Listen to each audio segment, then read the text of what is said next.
Bienvenue dans cette nouvelle édition du Non-Stop Info. Au sommaire de l'actualité, l'Érythrée demande aux Nations Unies la levée des sanctions dont elle fait l'objet depuis 2009. Des sanctions comprenant un embargo sur les armes, mais aussi des sanctions financières et ciblées pour son soutien présumé à des groupes armés en Somalie. Au Cameroun, la campagne électorale bat son plein. Les candidats n'ont plus que quelques jours pour convaincre les électeurs pour le scrutin présidentiel du 7 octobre 2018. Et puis, franc succès pour la première édition de l'Université d'été de la Confédération Générale des Entreprises du Maroc. Cet espace de rencontre et de découverte a permis aux participants de débattre sur des sujets variés liés au développement économique du royaume. Mais tout d'abord, reprise ce 1er octobre du procès de l'ancien président ivoirien Laurent Gbagbo à La Haye. Il s'agira d'une audience de demande d'acquittement sur l'instigation des juges. Acquittement du chef d'accusation de crimes contre l'humanité qui pèse sur lui.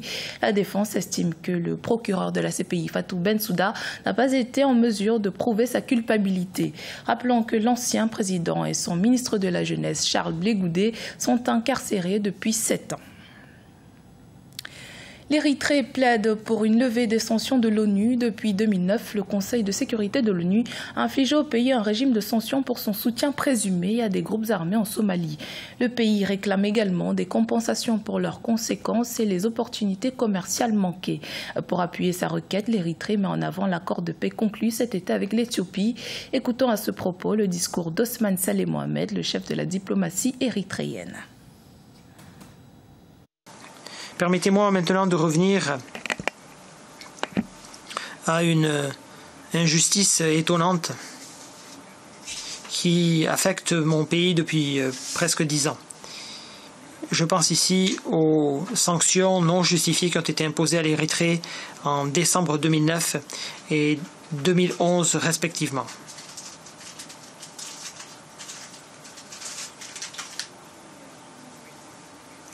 Un vent ou les vents de la paix soufflant dans notre région, plusieurs États membres du Conseil de sécurité ces jours-ci demandent à ce que soient levées immédiatement ces sanctions déplorables. Malheureusement, le discours diplomatique qui est tenu n'est pas toujours très cohérent. Certains pays sont à la recherche aujourd'hui de prétextes et d'autres raisons de procédures, pensent même à l'imposition de conditions. L'objectif étant de modifier l'aune qui est utilisée pour mesurer les progrès et donc de maintenir les sanctions illicites à l'encontre de l'Érythrée. Dernière ligne droite pour les 9 candidats à la présidentielle du 7 octobre au Cameroun. La campagne de plus en plus intense vit ces dernières heures. Les candidats en lice, dont le président Paul Biya, sillonnent le pays à la conquête des électeurs. Sur le terrain, l'effervescence est au rendez-vous, comme nous l'explique notre envoyé spécial Adjijatou Badawi. Elle gagne de plus en plus en intensité cette campagne avec le candidat du mouvement pour la renaissance du Cameroun, Maurice Kamto, qui tient dans la capitale Yaoundé un meeting marqué par la présence des nouveaux soutiens du tireur de pénalty. Il s'agit notamment de la coalition de partis autour de la candidature du leader du MRC, avec Paul-Éric Kingé, Christian Penda Ekoka, entre autres, et des artistes engagés comme Valsero, qui militent pour une meilleure place des jeunes. Maurice Kamto s'engage par ailleurs à renforcer l'économie et souhaite doter le pays d'infrastructures modernes. Un fâcheux contretemps pour Serge Espoir Matomba au cours de cette course au scrutin. Le bus de campagne du candidat du PURS a pris feu à 40 km de Garoua-Boulaye dans l'est du pays. Un incident qui suscite visiblement plus de motivation chez le candidat qui promet une indépendance économique aux populations camerounaises. Dans la partie septentrionale du pays, le candidat Joshua Ossie du Social Democratic Front a fait une tournée dans les villes de Maroua, Garoua et Ngaoundéré. Lors de ces différents meetings, le candidat a réitéré son projet de société dont l'un des points majeurs est l'augmentation du SMIC à 160 000 francs CFA contre 36 000 actuellement.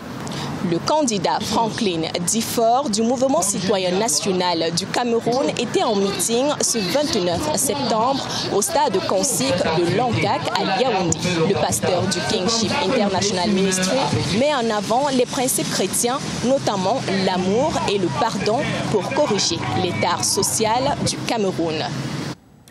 Dans l'actualité également, au Libéria, les autorités ont décrété 20 nouvelles interdictions de sortie du territoire visant des employés ou ex-employés de la Banque centrale.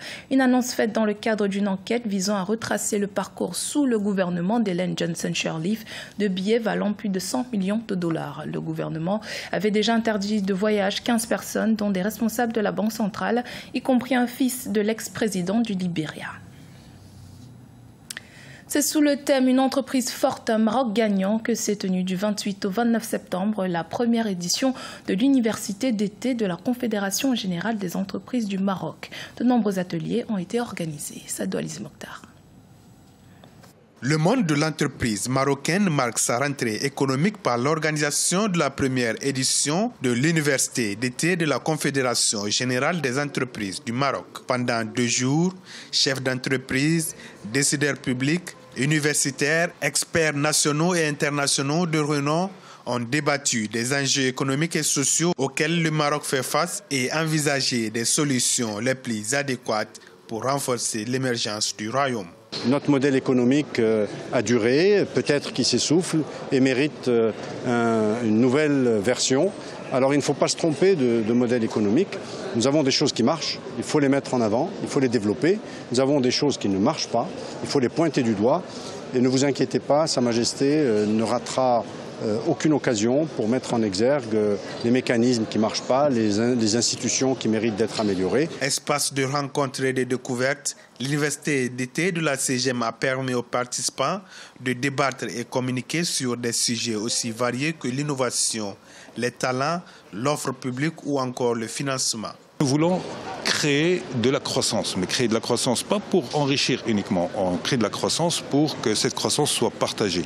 Nous avons besoin d'aider à ce que la dignité du Marocain revienne et que l'ambition de notre jeunesse, l'inclusion de nos femmes, l'inclusion de notre territoire soit quelque chose de réel. Représentant du secteur privé auprès des pouvoirs publics et institutionnels, la Confédération générale des entreprises du Maroc s'exprime au nom de 90 000 membres directs et affiliés.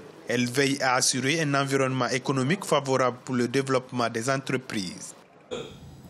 L'actualité sportive pour terminer avec les finales de la Coupe d'Afrique de Maracana qui se sont jouées samedi 29 septembre. Les Ivoiriens ont remporté les 2 finales en senior et super senior face au Togo.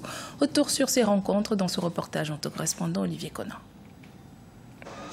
La Côte d'Ivoire toujours au sommet du Maracana africain. Les Ivoiriens ont conservé les trophées de champion obtenus au Mali. La Côte d'Ivoire en senior a battu le Togo sur la marque de 3-0.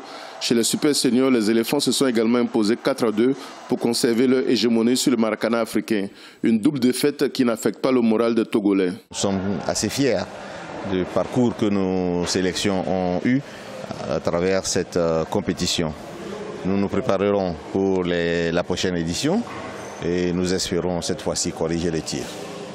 Les 11 équipes de cette 7e édition ont disputé plusieurs matchs intenses en 3 jours.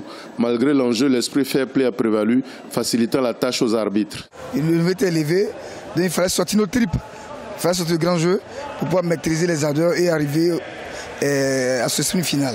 Il faut être courtois, il faut savoir s'adresser aux différents acteurs parce que nous venons accompagner ces acteurs dans leur jeu. Donc il est de nous de les ramener la raison de manière polie pour que l'esprit reste toujours fair play. Après le double sacre de la Côte d'Ivoire à domicile, les regards sont désormais tournés vers la Guinée qui accueillera la 8e Coupe d'Afrique de Maracana en 2019 avant la Coupe du Monde au Canada en 2020. C'était le journal de la rédaction. Merci de votre fidélité. Dans un instant, une nouvelle édition de l'actualité sur Africa 24.